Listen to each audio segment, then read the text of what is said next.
আস্তে আস্তে খুলতে থাকে র্যাম ডোর। এরপর শেষ মোনাজাত এবং একসাথে এক সিরিয়ালে 10,000 ফিট উচ্চতার মেঘের ভেতর থেকে শূন্যে শুরু হয় জাম্প। মৃত্যুর ভয়কে তোয়াক্কা না করে ভয়ঙ্কর এই কাজটি যারা করেন তারা হলেন প্যারা কমান্ডো, ডাকনাম চিতা, যাদের ভয়ঙ্কর সব অপারেশনসের মধ্যে একটি হলো এই প্যারা জাম্প। জাম্পের আগে সর্বপ্রথম ধাপটি হলো প্যারাশুট ফোল্ডিং, কেননা এই ধাপের উপরেই নির্ভর করে প্যারাশুট খুলবে কিনা। দেখতে যতটা হালকা মনে হয় ঠিক অতটা কিন্তু হালকা না, প্রায় 18 কেজি, ভালোই ভারী। যদিও এই প্যারাশুট বহন করতে পারে 185 কেজি পর্যন্ত ওজন। ফোল্ডিং এর সময় 7টি ধাপে দেওয়া হয় একটি একটি করে 7টি চেক। দক্ষ জাম্প মাস্টার ও রিগার্ড তদারকি করেন একটি একটি করে 7টি চেকই। একে বলা হয় ফোল্ডিং চেক। একেবারে শেষ ধাপে রিজার্ভ প্যারাশুটের ঠিক নিচেই ভাঁজ করে সেট করা হয় মেইন প্যারাশুট। এই হচ্ছে দুটো প্যারাশুট, এটা মেইন প্যারাশুট, এটা হচ্ছে রিজার্ভ প্যারাশুট। ইউজুয়ালি এরকম একটা মেইন প্যারাশুট ভাঁজ করতে সময় লাগে 10 থেকে 12 মিনিট, কিন্তু এই রিজার্ভ প্যারাশুট ভাঁজ করতে সময় লাগে 3 থেকে 6 ঘন্টা পর্যন্ত। গোছানো প্যারাশুট এবার আনা হয় রিপোর্টিং লোকেশনে। এখানে সবগুলো আনলোড করে অ্যারেঞ্জ করা হয় চেক করার জন্য। একে বলা হয় অ্যারেঞ্জ চেক। ঠিকমতো অল্টিমিটার থেকে শুরু করে হেলমেট, প্যারাশুট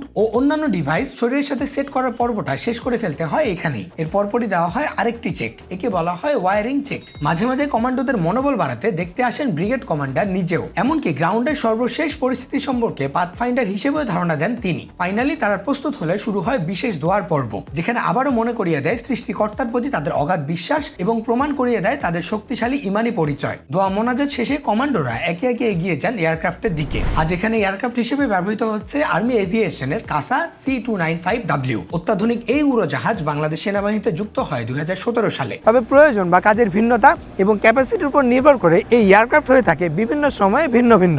একে একে সবাই এয়ারক্রাফটে উঠে গেলে দেখা হয় জাম্প প্ল্যান অনুযায়ী প্রত্যেকে ক্রমানুসারে ঠিকঠাক ভাবে উঠেছে কিনা। চেক শেষে পালা র্যাম ডোর ক্লোজ করে দেওয়ার। স্টার্ট দিয়ে আস্তে আস্তে এগিয়ে যেতে থাকে এয়ারক্রাফট। এরপর ধীরে ধীরে রানওয়ে এবং রানওয়ে থেকে দক্ষ পাইলটদের হাতে কয়েক সেকেন্ডের মধ্যে হাজার হাজার ফিট উপরে। এক একজন পাইলটের দক্ষতাও কিন্তু 2-1 বছরের না। এখানে এক একজনের দক্ষতা এক এক যুগেরও বেশি সময়ের। নির্দিষ্ট উচ্চতায় উঠতেই জাম্প মাস্টার সবাইকে কমান্ড দিয়ে দেন জাম্পের জন্য প্রস্তুত হয়ে নেওয়ার।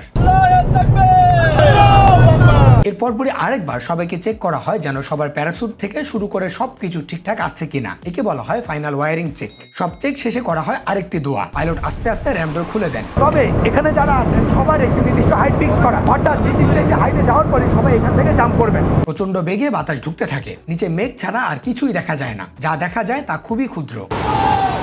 নির্দিষ্ট সময়ে বেজে ওঠে অ্যালার্ম। জাম্প মাস্টারের ফাইনালি গো কমান্ডে একে একে আল্লাহু আকবার বলে জাম্প করা শুরু হয় প্রত্যেক কমান্ডোর। পাতলা তুলার মতো ভাসতে থাকেন এক একজন। বাতাসে প্রচন্ড বেগে মাটিতে পড়তে থাকেন সবাই। ফ্রি ফলের এ পর্যায়ে বিভিন্ন কায়দায় এক একজন কমান্ডো প্রচন্ড স্পিডের মধ্যেই কন্ট্রোল করতে থাকেন নিজেকে। ভয়ঙ্কর এই মুহূর্তে নিজের প্রতিটি ইন্দ্রিয় সজাগ রাখতে হয় প্রতিটি সেকেন্ডেই। এর মধ্যেই মাঝ আকাশে খুলতে হয় প্যারাশুট। যাদের ফ্রি ফায়ার খেলতে খেলতে অভ্যস্ত তাদের জন্য নিচ থেকে দেখতে এই দৃশ্য বেশ পরিচিত লাগে। ওনাদেরকে দেখে খুব কাছ থেকে জাম্প করছে মনে হলো। এক একজন জাম্প করছেন 10 থেকে 12,000 ফিট উপরে উচ্চতা থেকে। কমান্ডোরা তাদের বহুদিনের দক্ষতায় নিরাপদে একে একে ল্যান্ড করেন মাটিতে এবং নামার সাথে সাথেই প্রাথমিকভাবে গুছিয়ে ফেলতে হয় প্যারাশুট। আর এভাবেই নিজের জীবন বাজি রেখে শেষ হয় একজন সাহসী কমান্ডোর জাম্প, যা কাজে দেয় শত্রুর আস্তানার ভিতরে নীরবে প্রবেশ সহ দুর্গম ও আত্মঘাতী নানা স্থানে পৌঁছানোর।